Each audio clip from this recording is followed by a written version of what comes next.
Hi everybody, Patrick here from Engineering Shock Electronics. This is the EPOCH Learning Center, Project 8, the temperature sensor, and the LCD. So this project is a bit more complicated than the last relative to the code, but very simple for setup. This is the temperature sensor. It's an MCP9700. It's created by the company Microchip Technologies, and what we do is we can quickly connect the output of this temperature sensor to the A5 pin labeled right here on the board. But if we use a 2-pin jumper and we short the T out for temperature sensor output, and the A5 pin right here, it says A5 and then in brackets A, which means A5 pin on the chip A, not chip B. Chip A, and this is chip B. So what we've done is we've effectively used this jumper to do a quick connect to this pin right here, so you don't have to use a connector. Now you can use the connector on the T out pin and connect it to any other analog pin, but this is just a quick connect. It makes things easy for the project. Over here to the LCD. The LCD contains 16 characters across, and there's 2 lines. So you get 16 on the top and 16 on the bottom, up 2. We'll be using the LCD a lot. So if you find yourself not understanding some of the code, don't worry. Practice makes perfect. Just read the comments. I try to comment every single line. Okay, back to it. To turn the LCD on, we want to make sure that this dip switch channel is set to the on position, so to the left, and it's labeled LCD-P for LCD power.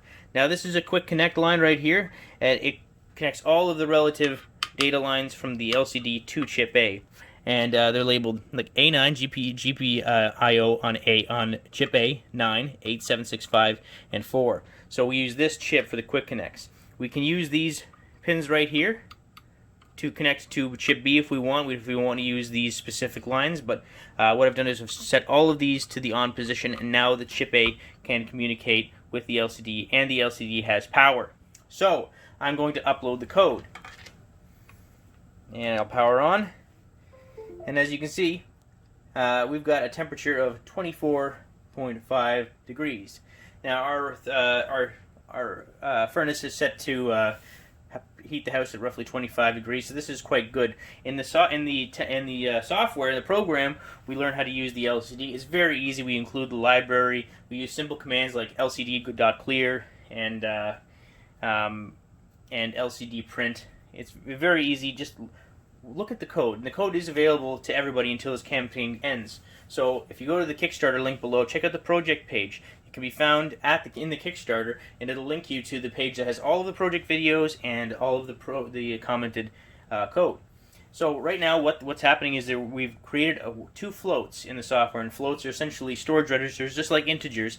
Only they can handle decimal point data, whereas integers can't. And so what we do is we get the sensor data, or the voltage measurement at the analog, at the temperature sensor. We get the analog output, and we do a conversion. There's a math conversion that's provided by the MCP9700 datasheet, and that's discussed in the code. It's commented. We do that 10 times, and we add the sums together 10 times.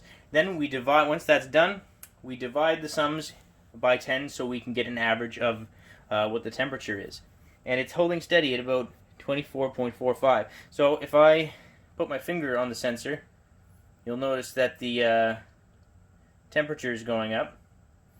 I kind of want to put my soldering iron on here because it's rising. Because I'm actually touching some of the other pins. It'll slowly go up. There we go, 30. Now it's steadily going up. I wasn't being consistent, so we'll probably get to about 32 degrees, I bet. Oh, maybe. Is it stopping at 89? Okay. So I'll remove my hand, and it'll slowly go back down to about 24 degrees. In any case, easy setup. You don't need to use any connections for this one. This is, again, why I'm so proud of the EPOCH. It just makes projects easy. And again, the Kickstarter has been funded, but if you're interested, this is a great gift for Christmas to anyone who wants to learn coding. And on top of that, because the campaign was funded, there will be a series of schematic outline videos at the end of the campaign that show you the schematics behind everything on the EPOCH, so that you can really sit down and create your own hardware designs based on the electronics on the EPOCH. So thanks for watching, everyone. Sincerely appreciate your time. I hope you have a great afternoon, and I hope you check out the Kickstarter campaign. Take care, and thanks again.